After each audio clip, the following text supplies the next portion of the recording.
টাকা একজন মহৎ করে না ভাই। তোর সারা শরীরে রক্ত কেন? কি হয়েছে? দাদি, বাজার থেকে আসার পথে সাইকেল দুর্ঘটনা ঘটেছে। তাড়াতাড়ি এখানে বসো, আমি তোমাকে ব্যান্ডেজ করে দেব। নানি, আমাকে একটা বাইকও কিনে দাও। আরে হাল্ক, আমরা গরিব মানুষ। কি করছো হাল্ক? কিছু না চাচা, শুধু ভাবছি আমি একটা বাইক কিনবো। ও পাগল হাল্ক, তোর বাইক কেনার জন্য টাকা দরকার, তুই টাকা পাবি কোথায়? চাচা চিন্তা করো না, আমার একটা জঙ্গল আছে তাই না, আমি সেখান থেকে গরু ধরবো আর বিক্রি করবো।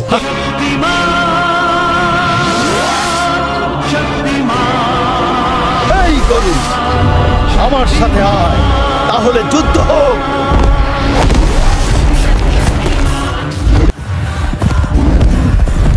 এইবার আমার বাইক কেনার স্বপ্ন সত্যি হবে। ভাই, এটা আজকের বাজারের সেরা গরু। যদি কম দামে কিনতে চান আসুন এবং দেখুন। বেশি না চাচা, মাত্র 2 লাখ টাকা। ঠিক আছে, আমাকে গরুটা দিন, টাকাটা নিন। এবার আমার স্বপ্ন সত্যি হবে।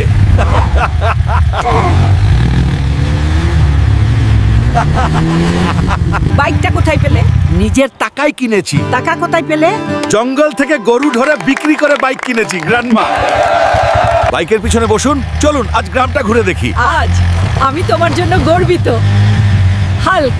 বাতাসটা খুব ভালো লাগছে। আমি হাল্ক, আপনার জন্য প্রার্থনা করছি এই ভিডিওটি লাইক করুন, এই চ্যানেলটি সাবস্ক্রাইব করুন। আপনার ইচ্ছা 2 দিনের মধ্যে পূরণ হবে। হাল্ক সব সময় আপনার সাথে আছে।